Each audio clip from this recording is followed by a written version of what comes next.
Jeudi 2 septembre, la Villa Bernasconi marquait la reprise de la nouvelle saison avec le vernissage de l'exposition de Richard Hoagland.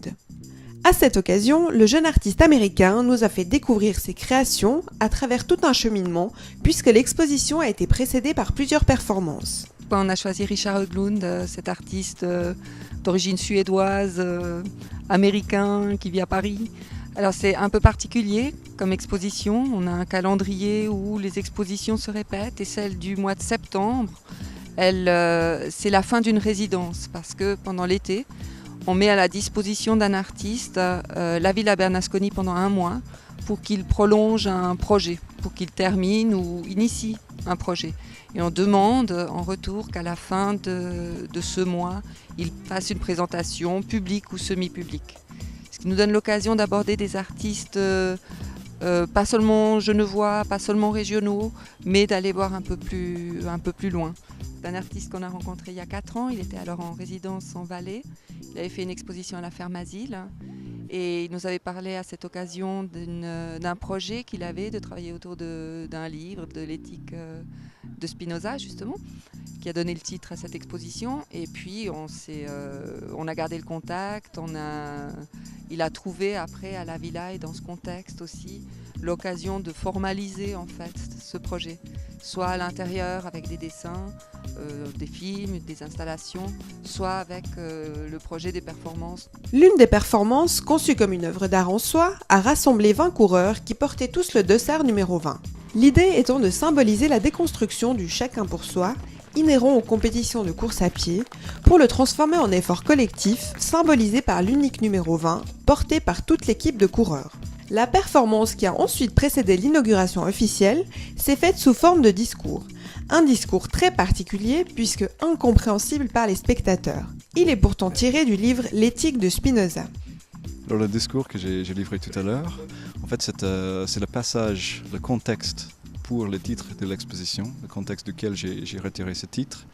Et j'ai pris le texte original en latin, j'ai appliqué des modifications de prononciation très systématiques pour que ça garde les mécanismes du langage, que ça ressemble à un langage qu'on pourrait parler, qui pourrait exister, alors que c'est du non-sens, il n'y a personne qui pourrait comprendre ce que ça voudrait dire. L'inauguration était aussi l'occasion pour l'artiste de présenter ses dessins, installations et films qui puisent leur origine dans l'œuvre éthique du philosophe Spinoza. Il cherche à donner forme à l'ordre et au sens en confrontant éthique et esthétique. Ça vient du titre de l'exposition.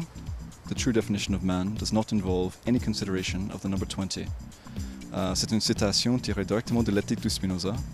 Hors contexte, ça semble plus ou moins absurde, mais en contexte, bien sûr, ça sert à justifier ses propositions. Dans tout mon travail, je prends des textes, des œuvres des autres auteurs, des médiations du monde qui ont fait les autres, auxquels on attribue énormément de sens. Et par le système des opérations, des médiations de ma part, je vide le contenu de ces choses et je garde le véhicule. Donc la structure nécessaire, le labour nécessaire à la création de ces œuvres, je le garde et je le schématise. Et ensuite, le contenu, il se perd. Dans l'exposition, la matérialisation de ces éléments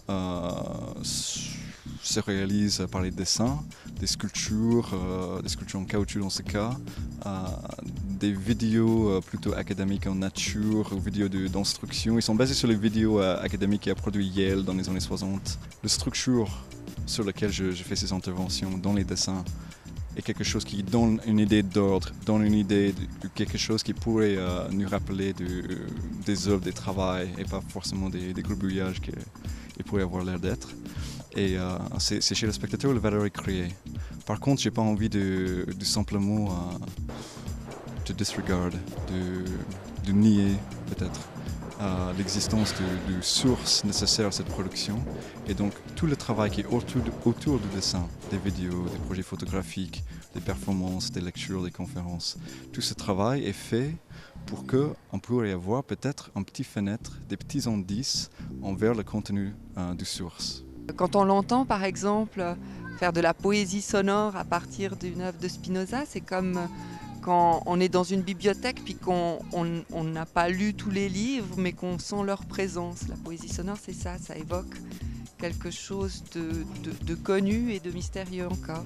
Ces expérimentations pluridisciplinaires interrogent la question de la signification elle-même. Où commence-t-elle? Comment se construit-elle? Où en est-il dans son questionnement? Disons que dans toutes mes recherches de la signification,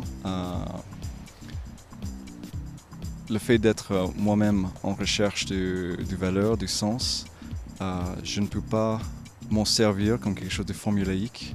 Je dois m'en servir comme un véhicule merveilleux et incompréhensible pour essayer de faire ma petite place dans ce monde tant que je suis ici. Une exposition à voir jusqu'au 3 octobre à la Villa.